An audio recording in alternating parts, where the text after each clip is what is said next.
മാതാപിതാക്കൾ മക്കൾക്ക് ഭാരമാവുമ്പോൾ അവരെ മാനസിക ആരോഗ്യ കേന്ദ്രങ്ങൾ കൊണ്ടാക്കുക എന്നത് ഇന്നത്തെ തലമുറയുടെ ഒരു രക്ഷാമാർഗമാണ്. ഇതിലേക്കായി ഒരു വൃദ്ധ മുത്തശ്ശിയുടെ ഉയർന്ന സ്വപ്നത്തിലേക്ക് ഞാൻ നിങ്ങളെ കൂട്ടിക്കൊണ്ടു പോകാം.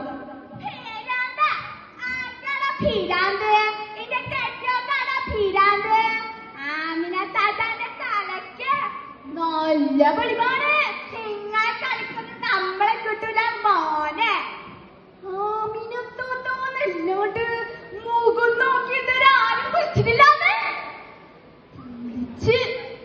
ഊള് കെട്ടോളെ ഇംഗ്ലീഷിൽ അവളെ വിളിച്ച് ആദ്യം അമ്മക്ക് അർത്ഥമൊന്നും പിടിയിട്ടില്ല. പക്ഷെ മോഡ് കണ്ടപ്പോ തിന്ന് എന്താ തോന്നിയ അതിനാ നമ്മളെ ഈ പിരാന്തന്മാരെ ഇടയിൽ കൊണ്ട് ആക്കിയിരിക്കണത്. അല്ല നാരായണമ്മേ ഈ പേച്ചി നോക്കെ പറഞ്ഞ എന്താ ഇക്കറിയില്ല. ഇംഗ്ലീഷൊക്കെ ഇച്ചിരി കഷ്ടിയാണ്. അമ്മക്കിന് അമേരിക്കന്ന് കത്തയച്ച് കൊണ്ട് തരുമ്പോ തന്നെ കണ്ണ് കാണുന്നില്ല, കന്നഡ എടുത്തിട്ടില്ല എന്നൊക്കെ പറഞ്ഞ് ആ പല്ലിന്റെ അച്ഛനെടുത്ത് കൊണ്ടുപോയ വാഴ്ത്തിക്കാരെ ഡോക്ടർ എന്ന ഭാവില്ലാത്ത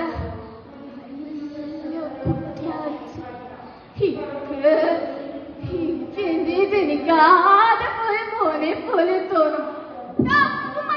ഗുളി കഴിക്കുന്നത് ഡോക്ടർ വിളിക്കണോ?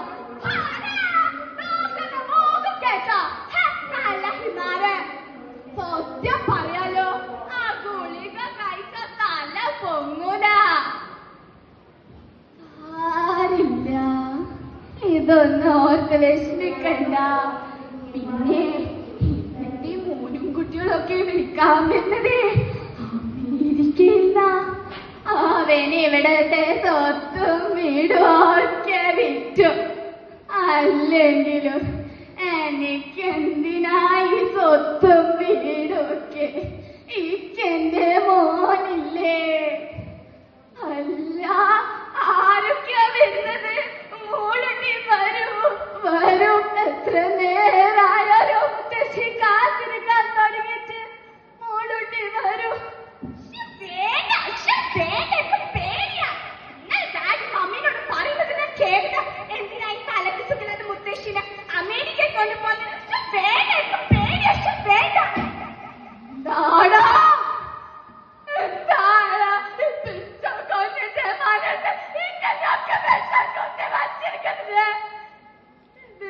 മാത്രം എന്ത് തെറ്റാനാ ഞാൻ ഇന്നത്തെ ചെയ്തത്? വേണ്ട, എന്നെ അമേരിക്ക കൊണ്ടുപോയില്ലെങ്കിലും വേണ്ട. വല്ല ഗുരുവായൂരോ ക്ഷേത്രങ്ങളെ കണ്ടാക്കാൻ ഞാൻ ഭിക്ഷ തേടിയെങ്കിലും ജനിച്ചോളാം. എനിക്ക് ഭ്രാന്തില്ല, എനിക്ക് ഭ്രാന്തില്ല.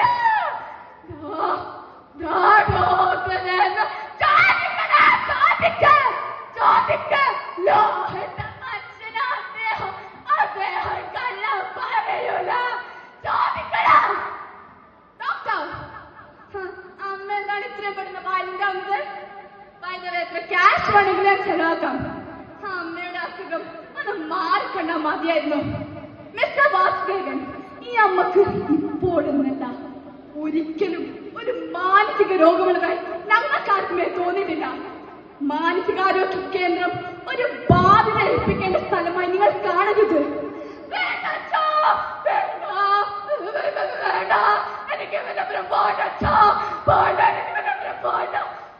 എത്രയോ തവണ മുഖത്ത് നോക്കി അച്ഛനെ കഴിച്ചിട്ടുണ്ട്.